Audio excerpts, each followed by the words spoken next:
the night the great house vanished from Savannah. Its western edge began like so many other August nights, heavy, breathless, and slow. The heat had pressed down all day, flattening sound and thought alike. Even after sunset, the air stayed thick, a velvet darkness alive with insects and the faint salt of marsh. Houses closed their shutters and prayed for a breeze that never came. Dogs lay panting on porches. Somewhere along the river, a ship's bell clanged once, then again, before the tide carried the sound inland. Near midnight, a light rose where no light should have been. At first it was mistaken for lantern glow or moon caught in mist, but soon the glow grew restless, deepening into orange, then red. It climbed the high columns of the Belling estate, licking across the galleries and tall windows. By the time anyone close enough to see understood what was happening, the house's center had already filled with fire. The oaks that shaded the long drive held still, their moss backlit by an eerie pulse. Smoke folded itself into the night sky and drifted toward the squares where Savannah's wealth slept. By dawn, the Belling Manor was nothing but blackened chimneys and a field of ash. The family who owned it, people whose names appeared on deeds and shipping manifests and church rolls, did not emerge. Servants ran for help, neighbors came with buckets, but the blaze had done its work long before water could matter. Savannah woke to the smell of smoke and the knowledge that something permanent had shifted. Official voices moved quickly to calm unease. The city paper printed a tidy explanation. An accident, perhaps a lantern overturned, perhaps a chimney flue unchecked. Summer heat and carelessness, nothing more. Clergy preached about the fragility of life and the need to keep watch against earthly pride. Merchants, anxious to keep trade undisturbed, urged prayer and order. The inquest was brief and careful. Testimony from the enslaved who worked the house was not taken. Georgia law made such words nearly invisible when a white household was involved. The final record blamed domestic misadventure and closed the matter. But outside the printed record, another telling took shape. In cabins on the edge of the city, and in the brush arbors where black families gathered to pray, people said the fire was no accident. They said a girl named Eliza, no more than 16, had lived her whole short life inside that house and known every cruelty it could hold. They said she had carried silence like a shield for years, and that silence had turned into something else when no protection came. They did not say how. It was too dangerous, and perhaps no one alive then knew the details. But they said she was the spark the records refused to name. To grasp why such whispers mattered, you have to know the Savannah Eliza inhabited. At the turn of the 19th century, it was a city of contrasts. Elegant squares shaded by live oaks, grand houses built on rice and cotton wealth, and just beyond, the invisible labor of thousands of enslaved people who cut timber, worked docks, cooked, cleaned, and raised children not their own. Ships from the Caribbean and the northern states tied Savannah to a web of Atlantic trade in sugar, cotton, and human beings. The city's white residents liked to imagine their world refined and stable. Beneath that polish lay constant fear of revolt and the relentless brutality required to sustain slavery. Eliza was born into this world with no claim on her own body or future. Her mother had spent her life in domestic service, answering bells, nursing children who would later call her by her first name, as if that familiarity erased her chains. Her father is unknown. Perhaps another enslaved man, perhaps one of the very masters who claimed ownership of everything on the estate. Eliza grew up in the kitchen's heat, the laundry's damp, the storeroom's shadows. She learned early to move quietly, to anticipate temper, to read the face of a master before he spoke. The Belling household prided itself on gentility, but wealth can cloak cruelty. The mistress enforced obedience with cold precision. The master, and at times his sons, used power in ways the law protected and the church often excused. Enslaved girls like Eliza learned to make themselves small to avoid attention, yet invisibility carried its own dangers. The house required them to be present but voiceless, useful but forgettable. Over years, such living teaches watchfulness. Every key left on a table, every creaking board, every shift in patrol routes, Every drunk step home from a counting house becomes knowledge stored out of sight. Older women taught Eliza survival as craft. Keep eyes low, but ears open. Know where doors stick, which allies might warn of danger. How to soothe a child so no cries reach white ears at night. Pray when you can, but know that prayer will not always save you. Pass on songs that carry warning inside hope. Remember who you are, even if they try to name you otherwise. The summer the manor fell had been hard. Crops struggled, debts pressed. Rumor said the master drank more, lashed out more. Punishments echoed louder across the yard. Quarters drew in tight, families keeping children close after dark. Yet to the city, the estate still looked whole. Grand porch, tall windows, the show of control. That was the lie plantation power needed to survive. That order was unshakable, that those beneath it were silent by nature, not silenced by force. Then came the night when the lie cracked. The fire rose fast and silent, faster than the town could respond. Whether started by accident or intent, it fed on timber seasoned by years of summer heat and neglect.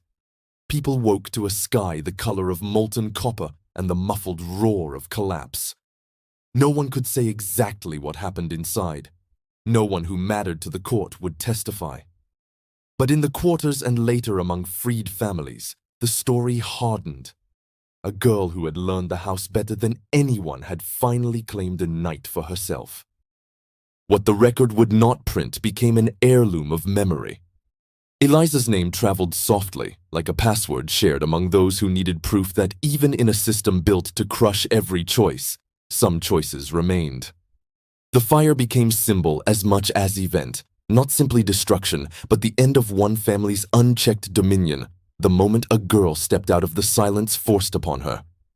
That is how the story begins, with smoke over Savannah, a ruined house, officials speaking of accident, and a hidden current of remembrance whispering another truth. From here, the path moves back through the world that shaped Eliza, the laws that bound her, and the patient, dangerous intelligence she carried in a life not meant to be her own. To understand the night the Belling Manor vanished, you must understand the city that built it. Savannah at the turn of the 19th century was at once a jewel and a machine, a careful arrangement of beauty and profit, resting on the backs of the enslaved. The city had been laid out decades earlier in a strict, elegant grid. Wide streets met shaded squares where live oaks dripped Spanish moss like slow-moving water. White merchants and planters boasted that Savannah was orderly, enlightened, civilized.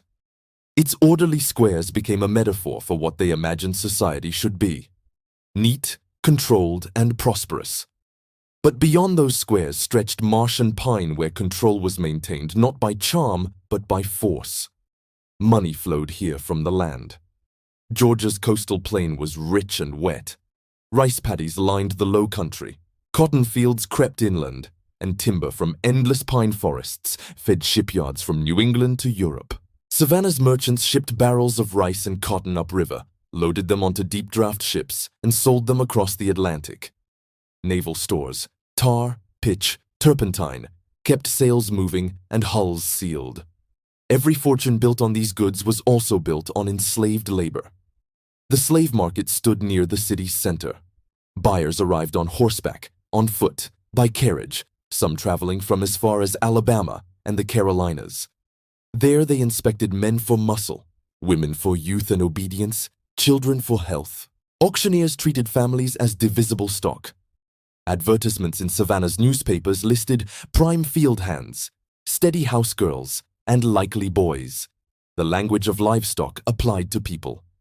A runaway notice might run alongside a poem about virtue or an ad for imported china. Cruelty normalized into commerce. Laws cemented this world. Georgia's slave code stripped black people, free or enslaved, of legal standing. Enslaved testimony against whites was inadmissible. Violence by an owner rarely faced prosecution unless another white complained. Literacy was discouraged. Some counties outlawed teaching enslaved people to read. Patrols rode nightly to catch runaways and check passes. Punishment for defiance ranged from whipping to mutilation to sail far south. A threat many feared more than death itself. This was the legal air Eliza breathed from birth. Her mother, like thousands of enslaved women, lived under constant surveillance. The big house needed her labor, cooking, cleaning, sewing, tending children. But that proximity to power also meant exposure to its most intimate abuses. Sexual exploitation was a silent epidemic. Law and custom allowed white masters to claim the bodies of the women they owned. Eliza would have grown up watching older women navigate this reality with quiet strength, forming alliances, protecting younger girls when possible, teaching them the coded ways to stay safe in a system designed to deny safety. The Belling family belonged to Savannah's elite. Their wealth came from rice plantations upriver and warehouses along the port. Their manor, though outside the dense squares, symbolized arrival. Wide veranda, tall windows facing the marsh breeze, manicured approach to impress visitors who arrived by carriage or boat. Social life revolved around dinners, church pews, and alliances built over ledgers and tea tables. Appearances mattered fiercely. Beneath those appearances lived fear. Fear of debt, fear of crop failure, and most of all, fear of rebellion. That fear was not groundless. Just a few years earlier, news of the Haitian Revolution had reached every port city. In Saint-Domingue, now Haiti, enslaved people had risen, burned plantations, and overthrown colonial rule. White Southerners followed each rumor with dread. Whispers that black sailors carried tales of freedom, that French refugees brought stories of masters killed. Savannah tightened patrols and cracked down on gatherings, yet stories still slipped through, of men and women who refused submission, of a world elsewhere turned upside down. For enslaved people, those stories were dangerous but intoxicating. They proved that the system was not unshakable. At brush arbor meetings hidden in pine woods, preachers sometimes wove coded hope into sermons. Spirituals carried double meanings: biblical deliverance on the surface, freedom beneath. Children learned which words to sing loud and which to hold inside. Domestic slaves like Eliza lived closest to their oppressors, yet also closest to valuable information.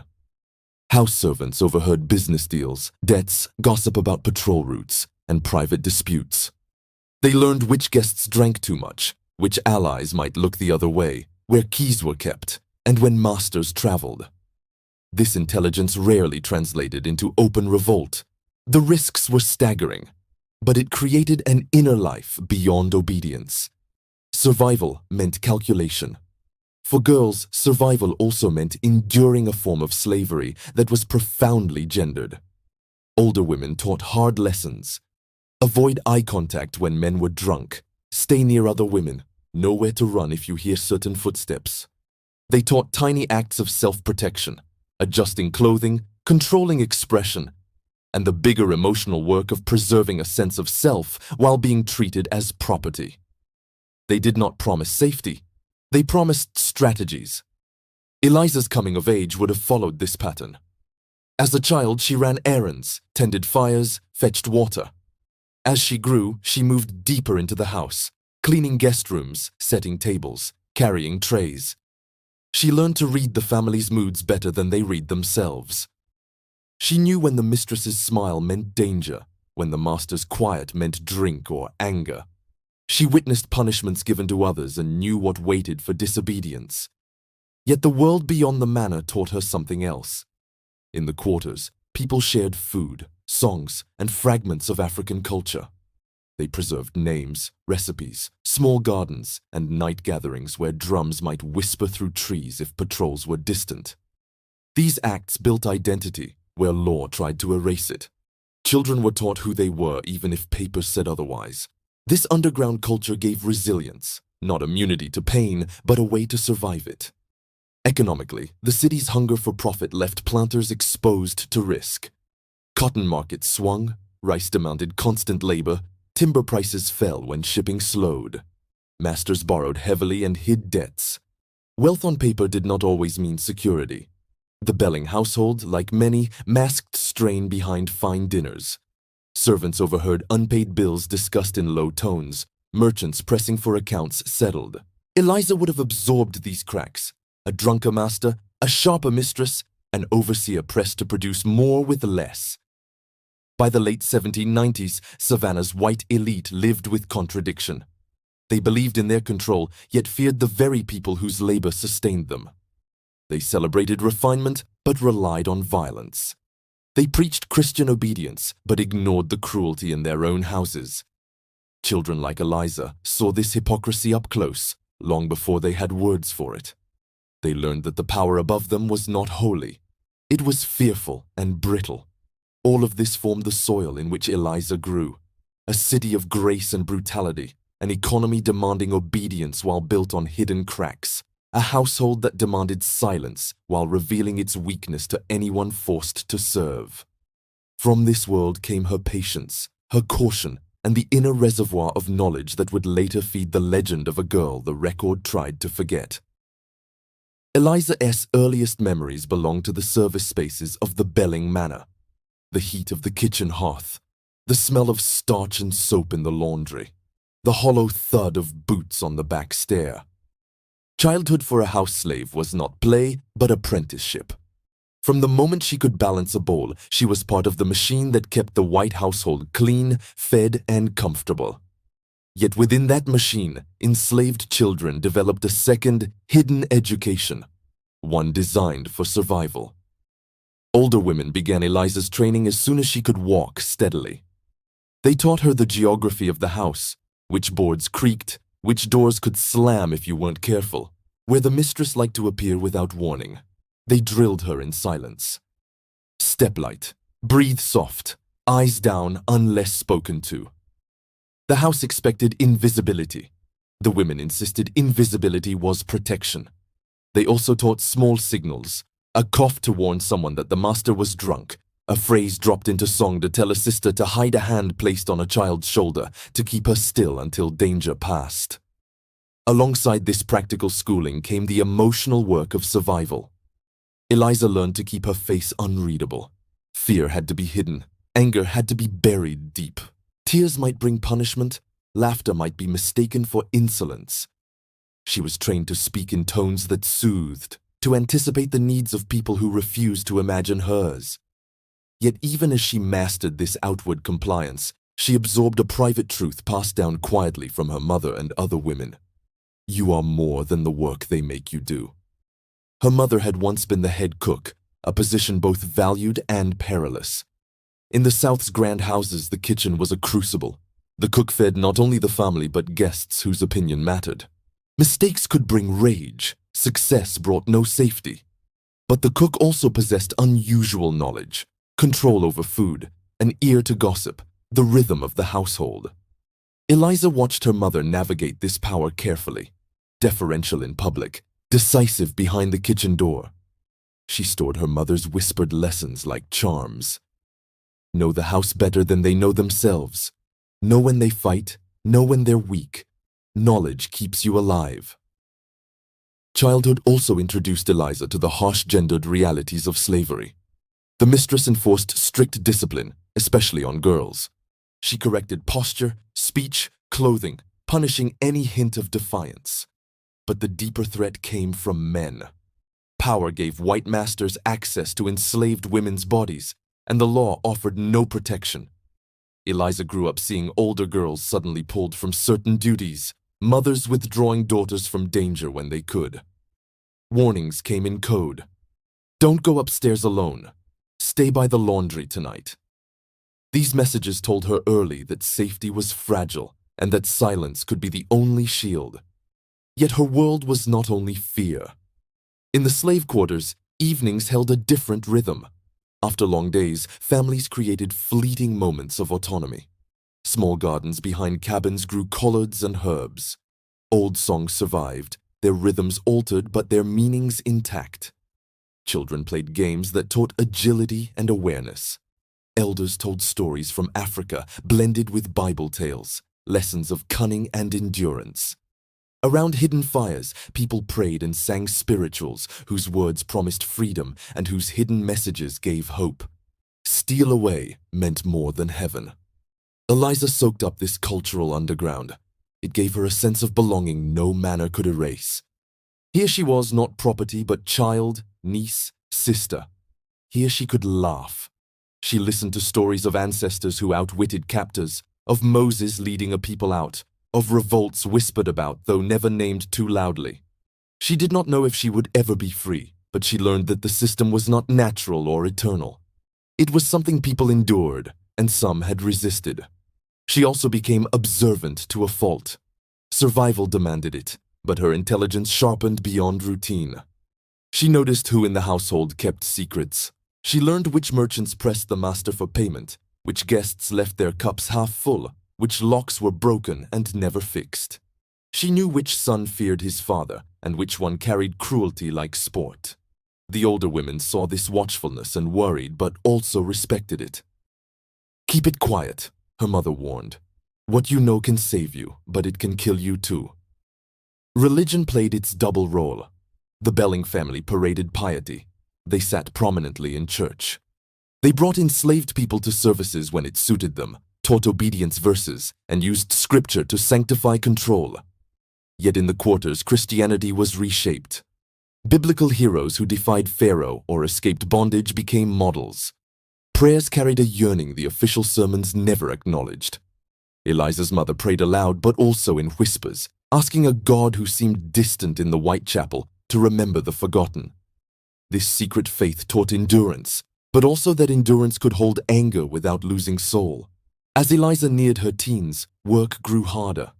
She became a housemaid trusted with more intimate chores, laying out clothes, tending fires in bedrooms, assisting the mistress at table. This brought her closer to danger, but also deeper into the heart of household knowledge. She handled ledgers, letters, travel trunks. She overheard disputes about crop failure and credit. She learned that the Belling wealth was not as secure as it looked. Debts to northern firms, gambles on rice harvests, worry about new tariffs. She filed these facts silently away. She also witnessed cruelty sharpen. The master's drinking increased. One son returned from studies in Charleston brimming with entitlement. The overseer, pressured to maintain profits, punished quicker and harsher. Eliza helped treat backs cut open, children punished for small mistakes. She saw her mother age faster under the strain. Each incident etched a deeper understanding. This household was powerful, but its power was brittle and mean. By 16, Eliza had mastered a paradoxical skill set: invisibility and intelligence. She could move like a shadow, answer without inviting notice, soothe tempers, vanish when danger rose. But inside, she carried a map of the house and a ledger of wrongs. Not a plan, yet, but an accumulating sense that the world built around her was unjust and precarious. The Haitian Revolution's echoes reached even her ears. Sailors talked in the market. Dockside workers passed rumors. Some exaggerated, some whispered facts. Enslaved people had risen, plantations burned, masters fled. Patrols cracked down harder when such news spread. But it was too late. The idea had already taken root. Eliza didn't dream of ships or escape. The coast was too closely watched. But the knowledge that masters could fall lodged deep. Systems could be broken. Fear ran both ways. Her inner world, forged from years of quiet observation and cultural memory, became a refuge and a weapon. Each day she worked the endless cycle of domestic tasks, cooking, cleaning, tending to the family's comfort. But inwardly, she assembled an understanding of power. Where it was strong, where it frayed, where it could be embarrassed, resisted, or survived. Few noticed. To the Bellings, she was just another quiet girl in homespun. To those who raised her, she was something more. A child who listened, who remembered, who might one day need every hidden scrap of knowledge to stay alive. In this crucible of servitude, secrecy, and hard-won selfhood, Eliza's legend began long before any fire. It began in watchful silence, the silence of someone forced to serve but refusing to forget, of a young woman learning the vulnerabilities of a house that believed itself invincible. The night that would one day be whispered about was not born in sudden rage. It was born in these years of close study, quiet pain, and unacknowledged intelligence. By the summer before the blaze, the Belling household felt different. The grand facade still impressed strangers. Tall shutters, polished floors, silver set for visiting merchants. But behind closed doors, the air was brittle. Years of debt and failed harvests had tightened the master's temper, and everyone who lived under his roof sensed the strain. Plantation life always ran on cycles of risk. Rice crops could rot in sudden flood or saltwater intrusion. Cotton prices rose and fell with wars and tariffs. Timber markets shifted. For families like the Bellings, wealth meant credit and speculation, not always ready cash. This particular year, letters arrived more often, their seals broken in agitation. Merchants pressed for payment. Insurance agents visited. A son was sent riding to town more frequently, trying to renegotiate notes. All of this stress slid downward onto the people with no protection. Eliza, 16 and fully inside the house staff, saw the shift first. She heard arguments behind half-closed doors, recognized the tone of a master whose confidence was cracking. She noticed how quickly temper turned on servants when debts were mentioned. She learned which invoices stayed unpaid, which suppliers refused to extend more credit. None of this changed her daily work. It only sharpened the household's cruelty. The master drank deeper. Nights stretched with brandy and anger. Mornings came with silence broken by sudden barked orders. His sons copied him in smaller, uglier ways. One, newly returned from Charleston, considered himself a man of fashion and authority. He flirted with danger around the enslaved women, his jokes at their expense turning mean when he felt ignored. Another stayed quiet, but followed his father's rages with obedient violence toward the staff. The mistress, once merely cold, grew brittle and punitive. She resented her husband's failings, yet took revenge on those beneath her. She scolded for invisible dust, threw small objects in sudden fury, withheld rations to assert control. Her powerlessness within her marriage turned to domination where it was safe. Physical punishment became more public. The overseer, desperate to keep production up and to prove loyalty amid the family's financial panic, cracked down harder. Whippings that might once have been hidden now took place where others could see, meant to intimidate. Children cried in their cabins. Mothers tried to muffle the sound. Eliza watched and learned. Each new outburst etched another line in the quiet map she kept of this house. She began to understand that the structure was held together less by invincibility than by fear and routine. Break routine, and the master lost his balance. Challenge fear, and the system scrambled. She did not yet imagine herself capable of shaking anything, but the cracks were visible now in ways they had not been when she was younger. She also endured danger more personal. 16 was a vulnerable age for an enslaved girl in domestic service. Her body was no longer that of a child. Her invisibility began to fray. The master's gaze lingered. The son's attention turned predatory. Older women tried to shield her, keeping her in the kitchen when possible, sending her on errands that took her out of certain rooms. But protection had limits. The law gave her no recourse. Any complaint would be ignored or punished. Survival became a daily calculation. Eliza honed the art of presence without invitation, visible enough to do her work, blank enough to deflect notice. But there were nights when she returned to the quarters shaken, and older women wrapped arms around her without words. The household's debt-fed violence and sexual danger fused into a single suffocating reality.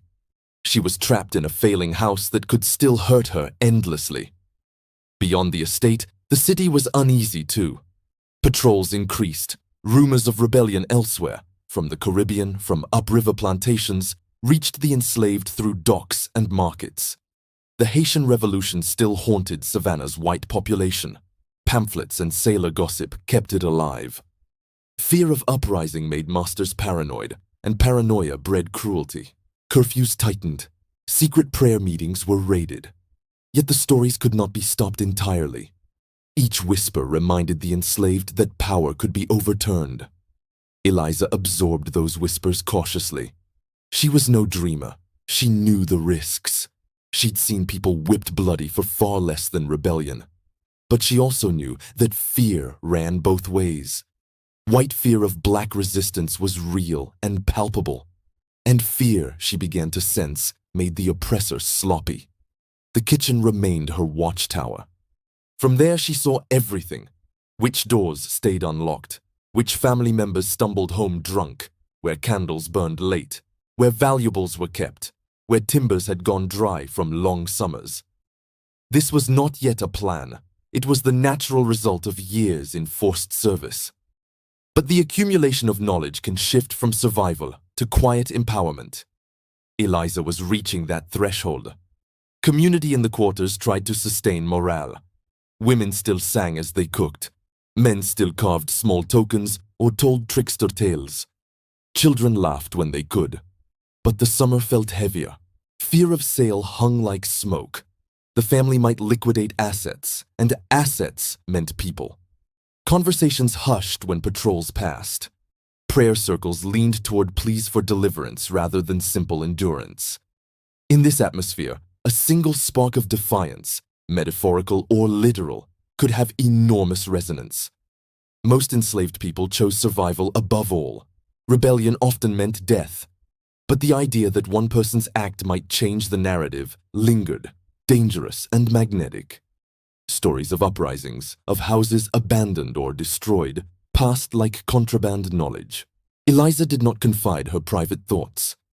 Outwardly, she remained dutiful, preparing meals, cleaning parlors, tending to the family's endless demands. Inwardly, she was a young woman forced to confront that there was no path to safety inside obedience. The household's mounting violence told her submission brought nothing but deeper vulnerability. Her mother sensed the change. One evening, while braiding Eliza's hair, she said quietly, "Stay alive, child. That's the only revenge we're promised." It was the wisdom of a woman who had survived decades, but survival can mean different things to different generations. Eliza, younger, perhaps carried a sharper hunger, not only to endure, but to prove that this system could be hurt. The legal world around her remained deaf to suffering. Courts defended masters' rights with zeal. Newspapers ignored black pain. Church sermons preached patience and obedience, rarely justice. If Eliza looked for protection beyond her community, she found none. She had been taught all her life to bear cruelty in silence. That silence was cracking under pressure. By late summer, the estate was a tinderbox in every sense but the literal. Financial ruin stalked the master. Drunken rages endangered everyone near him. His sons competed in arrogance and recklessness. The mistress's punishments grew spiteful. The overseer's violence intensified. Within the quarters, exhaustion and quiet rage thickened the air. Into this volatile mix stood a young woman with years of stored knowledge, a clear view of hypocrisy, and a sense, however dim, that power was not divine, only human and breakable. What happened next would later be remembered in whispers, sanitized by officialdom, and retold as legend. But to understand the night the Belling Manor fell, you must stand in this summer. A house cracking under its own cruelty. A girl coming of age with no protection but her own wits, and a world balanced on fear that could tip if someone dared to push. Late that August, Savannah sweltered. Daylight left behind a heat that clung long after sunset, and the manor sat in the dark like a slumbering beast. The household had finally gone quiet. The master drunk and heavy in his chair before stumbling upstairs, the mistress retreating to her room with a headache, the sons finishing their brandy and boasting to one another before sleep. Only the enslaved moved, finishing last chores, banking fires, wiping sweat from their faces before slipping back to the quarters. Somewhere in the house, Eliza worked until the final bell of the night, as she had done countless times before. What happened after belongs to silence and rumor. No single witness could safely speak, and those who might have known kept their tongues for survival. What we have is a memory passed through generations. Sometime in the deep night, while Savannah's squares lay dark and patrols drowsed at their posts, a glow appeared at the great house. First faint, then urgent, a strange light flickering where none belonged. No one nearby raised an alarm at once. People had learned to stay out of white affairs unless summoned. But the fire grew fast. The manor was built of seasoned pine and live oak, its grandeur also its weakness. Heat climbed staircases and hollow walls. Windows filled with dull orange, then burst. Columns cracked in sudden gunshot pops as wood split. The oaks along the drive stood like frozen witnesses while the night turned brighter and louder. Dogs howled, birds erupted from trees and fled toward the river. In the quarters, people woke and stared, torn between fear and something harder to name. Fire meant danger. Punishment would follow if anyone suspected complicity. But it also meant that the great house, the center of so much pain, was finally vulnerable. Older men shouted for families to stay put. Mothers hushed children who wanted to run and look closer. Some prayed aloud, unsure whether they prayed for mercy or for the flames to finish their work. Neighbors roused slowly. A rider galloped to town. A few white men arrived with buckets and orders. But water against a house fully aflame is theater, not rescue. The interior collapsed long before help mattered. Sparks leapt to outbuildings but died in damp ground. The main structure burned down to its chimneys while the sky above Savannah turned the color of iron heated for the forge. By dawn, nothing remained but smoldering beams and blackened brick. The family was gone. Their bodies, if recovered, were never described in detail in public records. Death notices remained curt, almost embarrassed. To acknowledge the scene honestly would have meant acknowledging vulnerability, and the White City could not afford that image. Officials moved quickly to control the story. The coroner convened an inquest, a short one, held without enslaved testimony. The verdict blamed domestic accident. Newspapers echoed the phrase, citing a careless lantern, a defective chimney, the perils of summer heat. They warned readers to check their hearths, then pivoted to shipping news. Insurance disputes were handled quietly.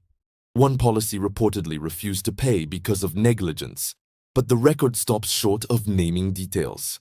Silence, after all, protected more than one reputation. For the enslaved community, the official version was unsurprising. They had long watched courts dismiss black voices, but among themselves a different narrative took shape. It said the fire was not chance. It said a girl who had spent 16 years in that house, forced to serve, endure, and disappear, had chosen not to disappear any longer. People called her Eliza. Some claimed she had vanished the same night, slipping into darkness while chaos consumed the estate. Others believed she was whisked away south, sold quickly by relatives trying to erase suspicion. Still others swore she remained nearby for a time, hidden among free black families or sympathetic sailors until she could leave by riverboat. The legend avoided dangerous specifics. No one described how flames had begun. Such knowledge was too risky and too easily twisted against those who survived. Instead, the story focused on courage and consequence. A girl unprotected by law or church taking her life's one act of defiance. Whether Eliza meant to destroy property alone or knew the family might not escape was left unspoken, or perhaps unknowable. White Savannah reacted with a mix of denial and fear. Publicly, leaders clung to the accident narrative. Privately, planters increased patrols and tightened curfews. Some forbade their slaves to gather even in small night meetings. Whispered warnings about another Haiti moved through drawing rooms. The destruction of a single manor rattled confidence more than anyone admitted aloud. For the enslaved, the aftermath was more complex. Patrols grew harsher. Random punishments fell on nearby quarters as authorities searched for culprits without real evidence. One boy was whipped for running toward the flames. A woman was beaten for allegedly laughing. Yet even amid repression, the story endured. People repeated it softly, almost reverently. It was proof that a system built on silence could be shaken by someone it thought invisible. Eliza's disappearance became part of the myth. Some said she boarded a ship disguised as a cook's helper, sailing north to cities where free black communities might shelter her. Others said she was killed and buried secretly, her death unmarked but her act immortal. The truth likely vanished with her, but in memory she lived, not as a detailed plan but as an emblem. Patience turning to quiet rebellion. Years later, when emancipation finally came, elders still whispered about the girl who had watched, learned, and struck at the symbol of her oppression. They did not glamorize suffering. They understood the cost. But they kept her name alive because it reminded them that even the most controlled world can be breached. For the white record keepers, the fire became footnote and cautionary tale. Check chimneys, mind servants, ensure property well. For black families, it became something else entirely, a parable of survival and agency. Children were taught not the method, but the meaning, that one life, no matter how cornered, could make power tremble. Savannah moved on. New families built homes where the manor had stood. Streets were renamed. Commerce thrived. But on humid nights, some said, the smell of old smoke still lingered near the river road, impossible to trace to any hearth or pit. Women would tell children to come inside early when that smell drifted. They would lower their voices and say simply, "That's where a house once forgot to fear." The official story has remained unchanged for 2 centuries. Archives list the Belling fire as accidental, an unfortunate domestic tragedy. Scholars debate fragments, insurance disputes, letters hinting at scandal, an estate sale that scattered enslaved survivors. None of it proves Eliza's hand. Perhaps it never will. But folklore, oral history, and the quiet insistence of generations say she mattered. And so, as dawn broke over a city still coughing smoke, 2 truths stood side by side. One printed, polite, and incomplete. The other whispered, dangerous, and alive. Out of that dawn stepped the legend of Eliza, a girl no one was meant to remember, yet whose defiance still unsettles the silence history tried to keep. Time has a way of burying what it cannot explain. In Savannah, the Belling fire slid quietly from newsprint into rumor, from rumor into a half-forgotten cautionary tale. The city rebuilt, prospered, and rebranded itself as a place of genteel squares and moss-draped beauty. Tour guides came to speak of architecture and war, commerce and cotton. They rarely mentioned the night one of its proudest houses disappeared in smoke. Yet beneath the polished surface, the story of Eliza never truly died. It survived first in the cabins and quarters where she had lived. Mothers spoke her name in whispers when warning daughters about the fragility of obedience. They did not describe flames or methods. They spoke instead about courage, about the quiet power of a girl who refused to be erased.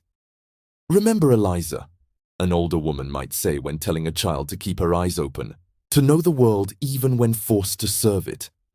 The story was not instruction. It was shield and talisman, proof that the oppressor's power was not absolute. As decades passed and slavery endured, the legend traveled wherever black families were torn and sold. A woman sold upriver might bring it to a new plantation.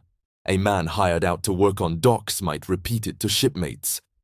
The tale changed with each retelling. Some versions softened Eliza into a ghost-like figure who vanished into freedom. Others made her a martyr who paid with her life. But the core remained. A young woman, wronged and silenced, found a way to strike back at a system that denied her humanity. The Civil War and emancipation scattered the last direct witnesses, but memory proved stubborn. Freed people carried the story into the Reconstruction era, when black churches and schools became the first safe spaces to preserve their own past. Preachers invoked Eliza as a warning against despair. She knew she was a child of God even when no man would say it. Teachers in early black schools told her story as quiet resistance, not an invitation to violence, but an insistence on dignity. In a world trying to rebuild on shaky promises of equality, Eliza's tale reminded listeners that survival had often required more than patience. For white Savannah, silence was deliberate. The Belling fire embarrassed a social order built on control. Acknowledging the possibility of defiance, especially from a young black woman, undermined the mythology of masterly authority. So the city's historians of the 19th and early 20th centuries wrote past it. When they mentioned the fire at all, it was as accidental destruction of a prominent estate. No inquiry into cause, no mention of a servant's name. Old records were filed under domestic tragedy, not resistance. Yet even as official history ignored her, traces leaked through. In the early 1900s, folklorists collecting songs along the Georgia coast found verses about the girl who knew the house. Names were blurred, sometimes Liza, sometimes Lisa, sometimes simply the girl. But the details were consistent. A proud home, long cruelty, a night when power fell. These field notes, buried in university archives, would later be rediscovered by scholars looking for hidden narratives of enslaved women. Modern historians have tried to piece together what might be fact. Surviving records confirm a major house fire on the city and western edge near the turn of the 19th century, killing an entire white family and several house servants whose names were never printed. Insurance disputes followed. A brief coroner's report lists domestic accident with no testimony recorded from the enslaved. Shipping records show one young woman named Eliza missing from the Belling property soon after, but whether she escaped or was sold remains unknown. The evidence is fragmentary, as it often is when the powerful control the archive. Yet absence itself speaks. The missing testimony of black witnesses, the single-sentence verdict, the rapid rebuilding, all point to a desire to bury not just a tragedy, but a rupture in control. Oral tradition steps into that silence. It does not give courtroom proof. It gives something more dangerous to unjust systems, a memory that refuses erasure. For many in Savannah's black community today, Eliza symbolizes endurance and self-assertion rather than destruction. Artists have painted her as a figure of watchful resistance, eyes clear, hands empty but strong. Writers use her name when exploring how enslaved women navigated a world that denied their personhood. Some descendants of those once enslaved on the Belling estate include her in family histories, not to glorify the fire, but to honor survival against impossible odds. Her story also invites a reckoning with gendered violence and slavery. Too often, narratives of resistance center on men's rebellions or armies.